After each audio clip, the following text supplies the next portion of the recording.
Loving yourself will set you free. You don't have to follow all the things you see. Be yourself and you will find happiness and peace of mind.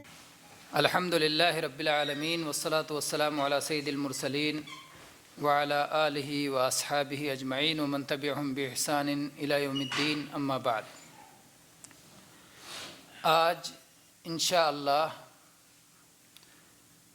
نبی کریم صلی اللہ علیہ وسلم کے زمانے میں ہونے والے اس واقعے کے تعلق سے بات ہوگی جس کو محدثین اور فقہا حدیث المسیء صلاتہ کے نام سے جانتے ہیں، یعنی اس آدمی کی حدیث جس نے صلاۃ پڑھنے میں، نماز پڑھنے میں غلطی کی تھی۔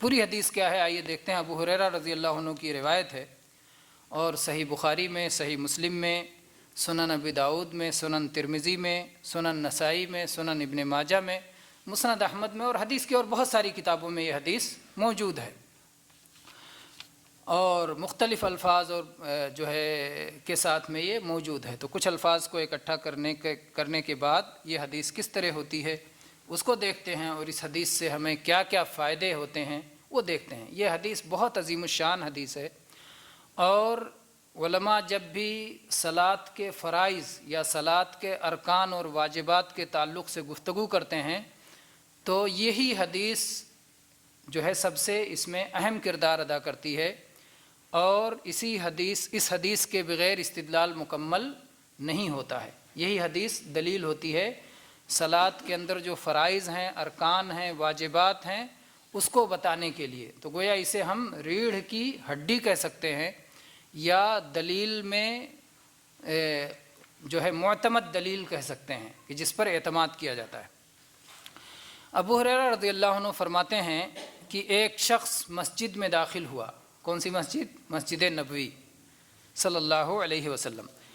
مسجد میں داخل ہوا اور رسول اللہ صلی اللہ علیہ وسلم مسجد کے ایک گوشے میں تشریف فرما تھے۔ اس شخص نے صلاۃ ادا کی اور اس کے بعد آیا اور اللہ کے نبی صلی اللہ علیہ وسلم سے اس نے سلام کیا۔ اللہ کے نبی صلی اللہ علیہ وسلم نے سلام کا جواب دیتے ہوئے فرمایا وعلیک السلام، اور پھر آپ نے کہا ارجع فصلی فإنک لم تصلی، واپس جاؤ، دوبارہ صلاۃ پڑھو، اس لیے کہ تم نے صلاۃ پڑھی ہی نہیں۔ وہ شخص واپس گیا۔ نبی کریم صلی اللہ علیہ وسلم نے جب کہا کہ جاؤ دوبارہ واپس پھر پڑھو، تو وہ واپس گیا، اور اس نے جیسے پہلے پڑھی تھی ویسے پھر اس نے پڑھی۔ اس کے بعد پھر آیا اور اللہ کے نبی صلی اللہ علیہ وسلم سے سلام کیا۔ اللہ کے نبی صلی اللہ علیہ وسلم نے جواب دیا اور دوبارہ اس سے کہا کہ جاؤ پھر سے صلاۃ پڑھو کیونکہ تم نے صلاۃ پڑھی نہیں۔ ایسے دو بار ہو گیا، پھر تیسری بار ہو ایسے ہی اس کو لوٹا دیا۔ اس کے بعد وہ شخص کہتا ہے، دوسری یا تیسری بار میں وہ شخص کہتا ہے والذی بعثک بالحق ما احسن غیرہ فعلمنی یا رسول اللہ، اس ذات کی قسم ہے جس نے آپ کو حق دے کر کے بھیجا ہے، اے اللہ کے رسول صلی اللہ علیہ وسلم میں اس سے اچھا نہیں جانتا، میں ایسے ہی جانتا تھا، جیسا جانتا تھا ویسے پڑھ کے میں واپس آ رہا ہوں، اور آپ بار بار مجھے واپس کر رہے ہیں کہ جا کے پھر سے پڑھو، تو آپ مجھے سکھلا دیجئے۔ اللہ کے نبی کریم صلی اللہ علیہ وسلم نے پھر اسے سکھلایا۔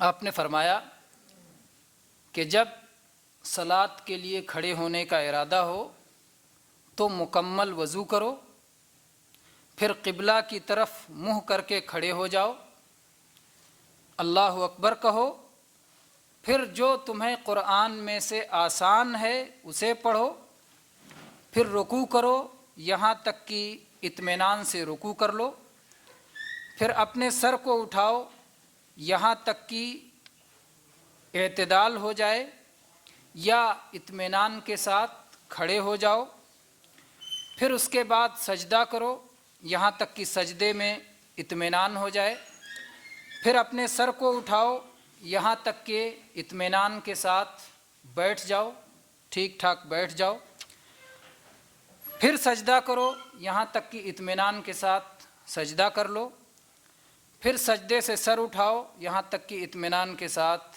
بیٹھ جاؤ، اور دوسری روایت میں ہے یہاں تک کہ سیدھے کھڑے ہو جاؤ۔ پھر اس کے بعد اپنی صلات میں اسی طرح پوری صلات میں کرو۔ جب تم نے ایسا کر لیا تو تمہاری صلات مکمل ہو جائے گی، اور اس میں سے کچھ بھی کم رہا تو تمہاری صلات میں اتنی کمی رہ جائے گی۔ آپ نے اگر حدیث کو غور سے سنا تو آپ دیکھیں گے کہ اللہ کے نبی کریم صلی اللہ علیہ وسلم نے صرف اس کی غلطیوں کو دیکھ دیکھ کے نہیں بتایا کہ تم نے فلاں جگہ غلط کیا، فلاں جگہ غلط کیا، بلکہ پوری صلات کی جو ضروری چیزیں تھیں وہ ساری ضروری چیزیں اس کو سکھلا دیں۔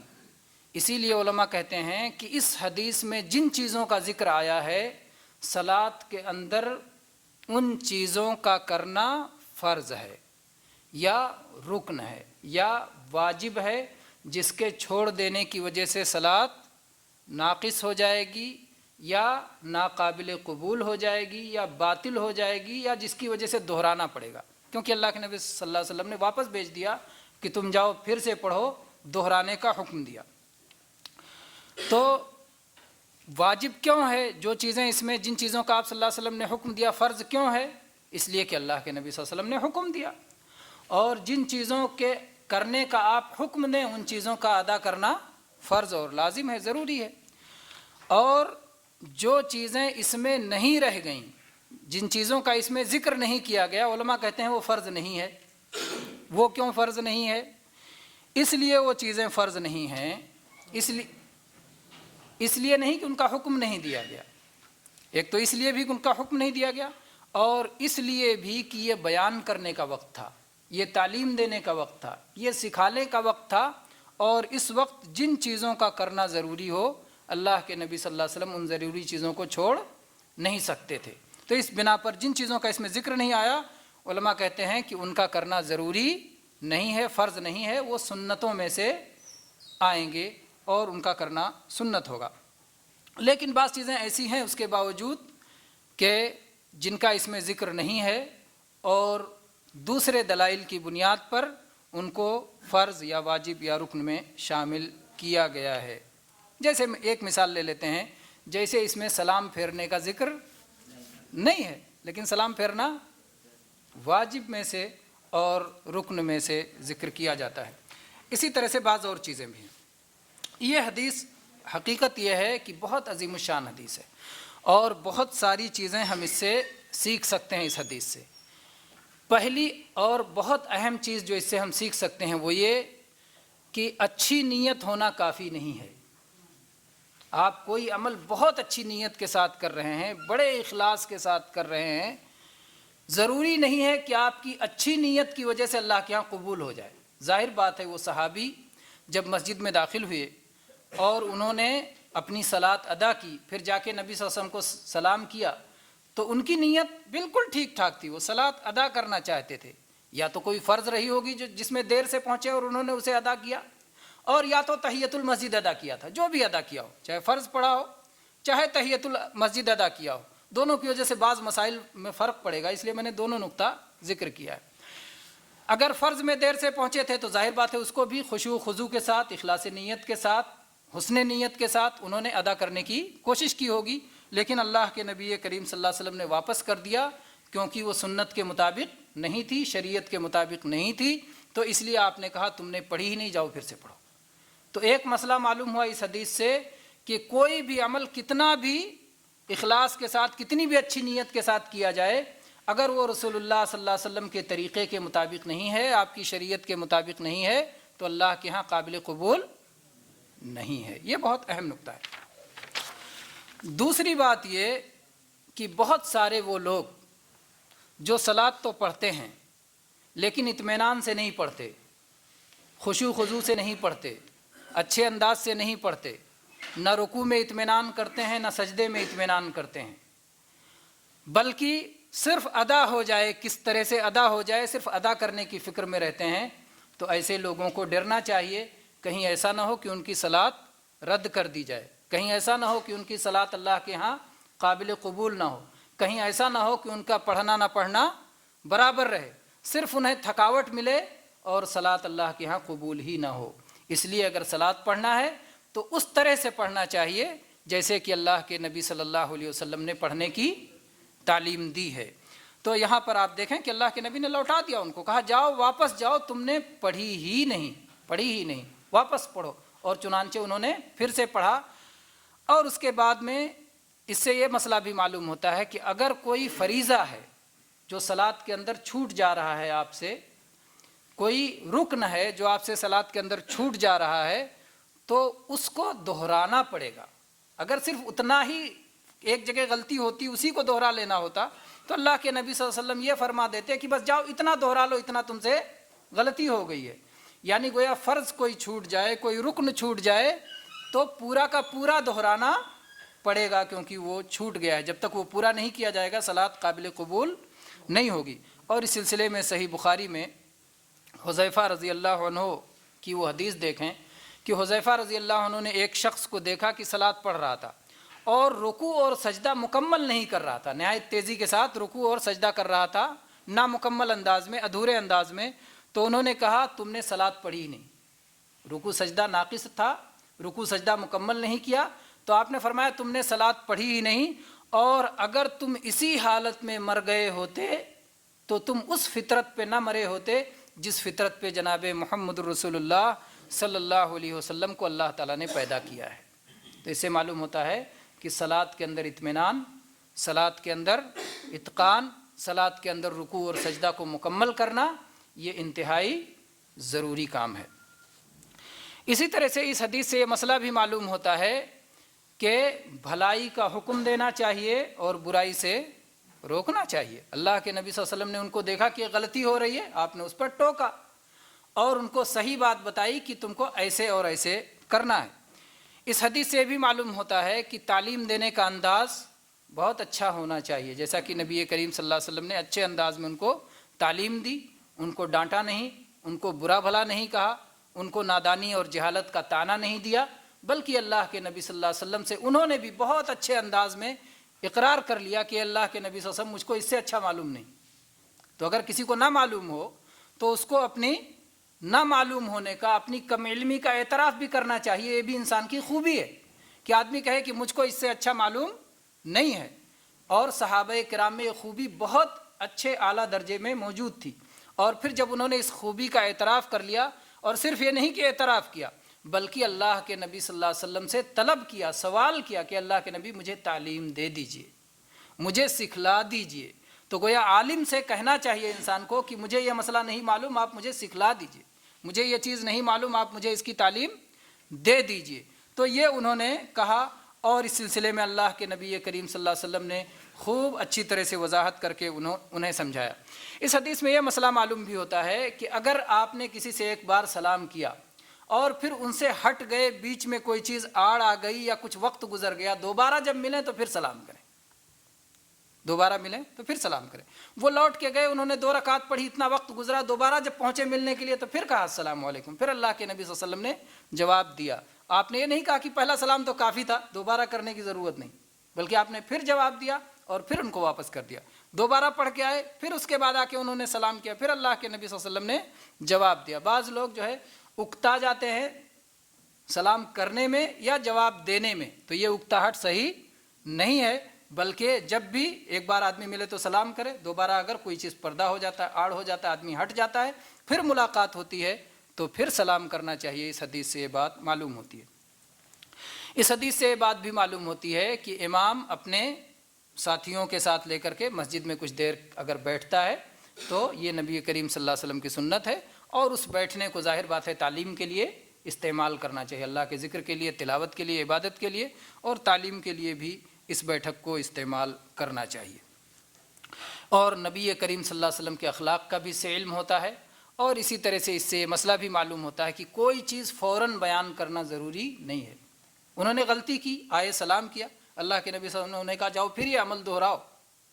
ہو سکتا ہے کوئی چیز جو ہے انہوں نے جلدی کی وجہ سے کسی وجہ سے نہ کیا ہو، اب شاید وہ سدھار لیں، اپنی غلطی کو بتائے بغیر سدھار لیں۔ تو ایک ہی مجلس میں ضروری نہیں ہے کہ فوری طور پر مسئلہ بیان کر دیا جائے، مسئلہ تھوڑی دیر سے بھی بیان کیا جا سکتا ہے، چنانچہ اللہ کے نبی کریم صلی اللہ علیہ وسلم نے وہ مسئلہ دیر سے بیان کیا۔ اسی طرح سے اس حدیث سے یہ بھی معلوم ہوتا ہے کہ ہر رکعت میں قرات ہونا چاہیے۔ اب ایک ایک مسئلے کو لیتے ہیں کہ اللہ کے نبی کریم صلی اللہ علیہ وسلم نے کیا کیا کہا ان صحابی سے اور کیا کیا ہمیں کرنا ضروری ہے۔ اللہ کے نبی کریم صلی اللہ علیہ وسلم نے صحابی سے کہا، جب تعلیم دینا شروع کیا تو آپ نے فرمایا کہ جب صلاۃ پڑھنے کا ارادہ کرو تو پہلا کام ہے مکمل وضو کرو۔ وضو کا مسئلہ ہم لوگ سیکھ چکے ہیں نا، نیت کریں، بسم اللہ کہیں، ہاتھوں کو دھوئیں کلائی سمیت، اس کے بعد کلی کریں، ناک میں پانی کھینچیں، اس کے بعد ناک کو صاف کریں، پھر چہرہ دھوئیں، پھر داہنا ہاتھ دھوئیں، پھر بایاں ہاتھ دھوئیں، پھر سر کا ایک بار مسح کریں، اور پھر اس کے بعد کانوں کا مسح کریں، سر کے ساتھ میں کان ہے، اور اس کے بعد میں داہنا پیر دھوئیں، پھر بایاں پیر دھوئیں، اور پھر یہ وضو مکمل ہو گیا۔ 3 بار میں مکمل ہو جاتا ہے۔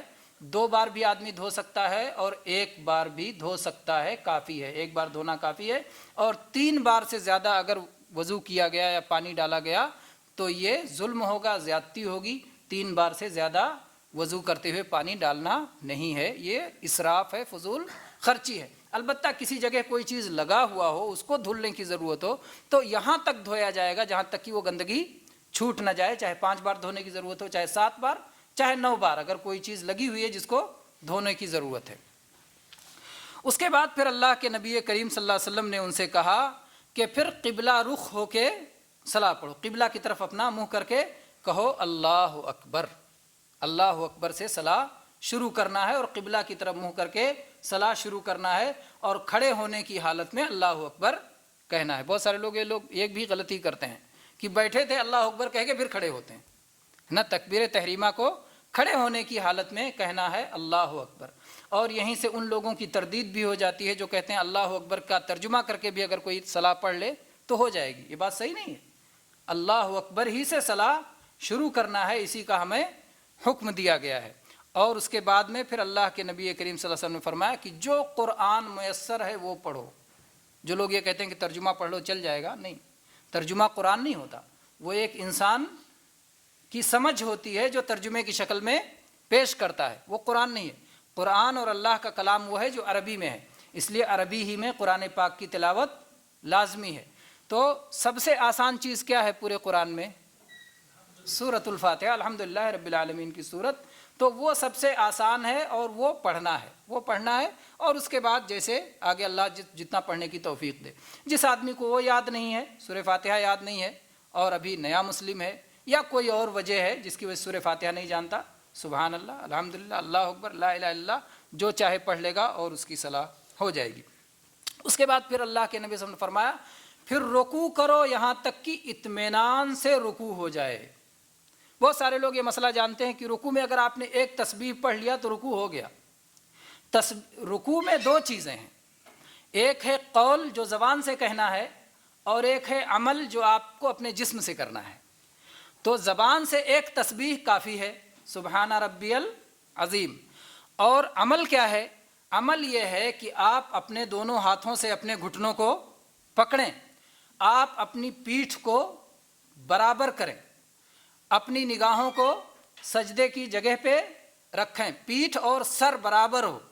آپ اللہ کے نبی صلی اللہ علیہ وسلم اپنی پیٹھ اتنی برابر رکھتے تھے کہ صحابہ کا بیان ہے کہ اگر اس پہ پانی رکھ دیا جاتا تو پانی گرتا نہیں، یعنی بالکل برابر، نہ آگے ڈھلک کے چلا جائے نہ پیچھے ڈھلک کے چلا جائے، پیٹھ اور سر آپ برابر رکھتے تھے۔ تو 2 کام گویا رکوع میں کرنا ہے، ایک قول کیا ہے؟ تسبیح سبحانہ ربی العظیم آپ پڑھیں گے، اور عمل کیا ہے کہ آپ کی پیٹھ اور سر اور جو ہے برابر ہو جائے اور آپ اپنے گھٹنوں کو اپنی انگلیوں سے پکڑ لیں۔ تو یہ ہو گیا جسمانی کام۔ تو جسم یہاں تک کہ یہ حرکت مکمل ہو جائے اور جسم ہر اپنی اپنی جگہ پر پہنچ کر کے پرسکون ہو جائے، تو جب سکون ہو گیا تب ہوا رکوع آپ کا پورا۔ تو رکوع کریں یہاں تک کہ اطمینان ہو جائے، یہ ہے رکوع کا اطمینان۔ پھر رکوع سے اٹھیں یہاں تک کہ اطمینان ہو جائے۔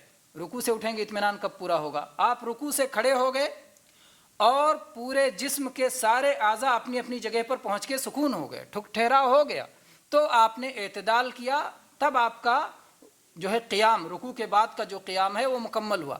آپ ابھی کھڑے ہوئے اور آپ کا سر اپنی جگہ تک نہیں پہنچا، کھڑے ہونے کی حالت میں جہاں تک پہنچتا ہے، آپ کی پیٹھ ابھی درست نہیں ہوئی، ریڑھ کی ہڈی اس طرح نہیں ہوئی جس طرح کھڑے ہونے کی حالت میں ہوتی ہے، تو آپ نے اطمینان سے قیام نہیں کیا رکوع کے بعد کا قیام، تو رکوع کے بعد کا قیام اس میں آپ ربنا لک الحمد، ربنا ولک الحمد، اللہم ربنا لک الحمد جو بھی صیغے سے پڑھیں، یا اس سے زیادہ ربنا لک الحمد حمدا کثیرا طیبا مبارکا فی، یہ دعا یا اس سے اور بھی زیادہ دعائیں آئی ہیں، اتنا اگر کوئی پڑھ لیتا ہے ربنا لک الحمد تو کافی ہے، ربنا لک الحمد کافی ہے۔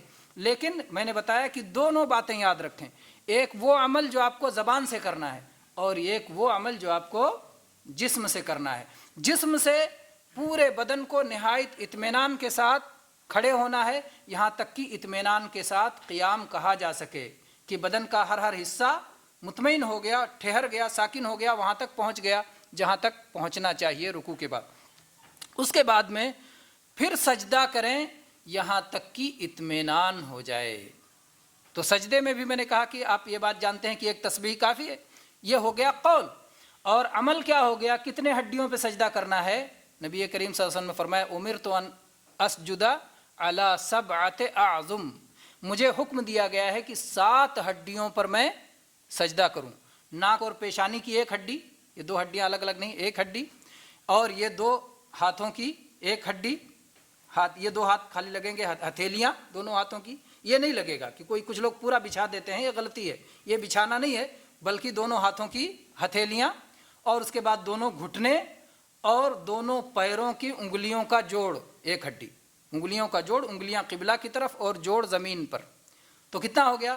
پیر کے 2 انگلیوں کے جوڑ 2 گھٹنے 4 اور 2 ہتھیلیاں 6 اور ناک اور ہڈی ملا کر کے 7۔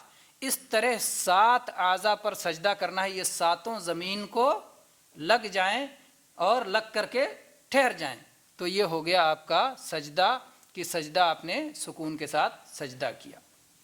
اس کے بعد میں سجدہ کرو یہاں تک کہ سجدے میں سکون ہو جائے، پھر سجدے سے اٹھو یہاں تک کہ اطمینان کے ساتھ بیٹھ جاؤ۔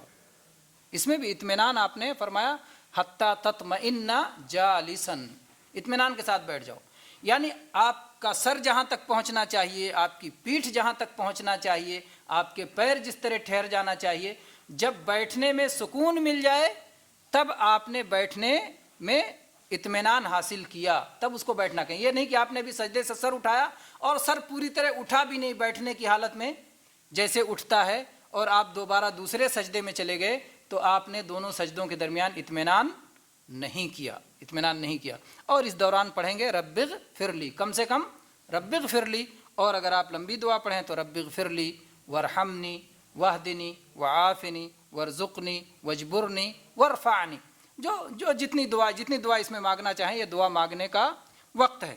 اور اس کے بعد پھر دوبارہ سجدے میں جائیں تو جیسے پہلے سجدہ کیا تھا ویسے ہی اطمینان کے ساتھ سجدہ کریں، اور اس کے بعد جب دوسرے سجدے سے اٹھیں تو اٹھ کر کے یا کھڑے ہو جائیں سیدھا، یا تھوڑی دیر بیٹھیں اطمینان کے ساتھ۔ حدیث میں نے بتایا کہ 2 روایت میں 2 الفاظ آئے ہیں، ایک روایت میں ہے حتی تطمئن جالسا، دوسرے سجدے سے اٹھو اور بیٹھ جاؤ یہاں تک کہ بیٹھنے میں اطمینان ہو جائے، اور دوسری روایت میں حتی تستوی قائما، یہاں تک کہ سیدھے کھڑے ہو جاؤ۔ تو گویا 2 روایت میں 2 معنی ادا ہوتا ہے، دونوں معنی اپنی جگہ پر درست ہیں۔ دوسرے سجدے کے بعد آدمی اٹھ کے بیٹھے، تھوڑی دیر بیٹھ کے پھر اٹھے، اور صلاۃ التسبیح سے بھی اس کی تائید ہوتی ہے۔ وہ علماء جو صلاۃ التسبیح کو درست مانتے ہیں، بہت سارے علماء صلاۃ التسبیح کے ساری احادیث کو باطل کہتے ہیں اگرچہ بہت زیادہ سندیں ہیں، اگر بہت زیادہ روایات ہیں، لیکن یہ کوئی بھی درست نہیں ہے، واللہ عالم۔ بہرحال محدثین میں ایک بہت بڑی جماعت ہے جو صلاۃ التسبیح کو درست کہتی ہے، تو اس میں کیا بتایا جاتا ہے؟ تسبیح کہاں پڑھو؟ سجدے میں تسبیح پڑھو، پھر دونوں سجدوں کے بیچ بیٹھو تسبیح کرو، پھر دوسرے سجدے میں تسبیح پڑھو، پھر سجدے سے اٹھ کے بیٹھو تسبیح پڑھو، پھر اٹھنا۔ وہاں بیٹھنے کا ذکر آیا نا، تو جو لوگ صلاۃ التسبیح کو بھی مانیں اور 2 سجدے کے بعد بیٹھنا نہ مانیں تو تعجب کی بات نہیں ہے کہ آپ وہاں مان رہے ہیں اور یہاں بیٹھنے کو، جو کہ اس روایت میں بھی ہے، تو بیٹھنے کو کیوں نہیں مانتے؟ اس لیے کہنا یہ ہے کہ اس روایت سے معلوم ہوتا ہے کہ 2 سجدے کے بعد بھی تھوڑی دیر آدمی بیٹھ کر کے، بہت لمبی بیٹھک نہیں ہے جیسے تشہد میں ہے، لیکن ایک معمولی بیٹھک ہو اور بیٹھک کے بعد آدمی کھڑا ہو۔ تو یہ چیزیں تھیں جس کا اس حدیث میں ذکر کیا گیا۔ تو کیا کیا چیزوں کا ذکر ہوا؟ ایک بار لے لیتے ہیں شروع سے، کہ اللہ اکبر کہہ کے صلاۃ شروع کرنے کا ذکر ہوا، تو گویا تکبیر یہ ایک فریضہ ہو گیا۔ اسی طرح سے قرآن میں جو آسان یاد ہو اس کو پڑھنا، تو سورہ فاتحہ کا پڑھنا ہو گیا. اس کے بعد رکوع کرنا تیسری چیز ہو گئی. چوتھی چیز رکوع سے سر اٹھانا ہو گیا. اور پانچویں چیز پھر سجدے میں، رکوع کے بعد کھڑا ہونا ہو گیا، پھر سجدے میں جانا ہو گیا، یہ پانچویں چیز ہو گئی. چھٹی چیز پھر سجدے سے سر اٹھانا اور اطمینان کے ساتھ بیٹھ جانا. اور ساتویں چیز دوسرا سجدہ کرنا. اور ان سارے اعمال کو اطمینان کے ساتھ کرنا، اعتدال کے ساتھ کرنا. اتنی ساری چیزوں کا اس حدیث میں ذکر ہے. تو یہ حدیث جو آج جس میں واقعہ بھی ہے اور تعلیم بھی ہے، اور جو فقہائے کرام کے لیے صلاۃ یعنی نماز کے فرائض کو سمجھنے کے لیے سب سے معتمد حدیث ہے، اس حدیث کو آج ہم نے پڑھا اور انشاءاللہ ہم نے اس سے بہت کچھ سیکھا. جہاں تک صلاۃ کی سنتوں کا معاملہ ہے یا صلاۃ کے اندر کچھ اور فرائض کا معاملہ ہے، ظاہر بات ہے کہ وہ اور دلائل کی بنیاد پر انہیں سیکھنا چاہیے. جیسے کہ تحیات ہے، تشہد کے لیے بیٹھنا ہے، اور تحیات ہے، اور نبی صلی اللہ علیہ وسلم پہ صلاۃ بھیجنا ہے، اور اسی طرح سے سلام پھیرنا ہے. یہ ساری چیزیں اور دلائل کے ساتھ ہمیں سیکھنا چاہیے. اور ھذا واللہ اعلم صلی اللہ علیہ نبینا وسلم.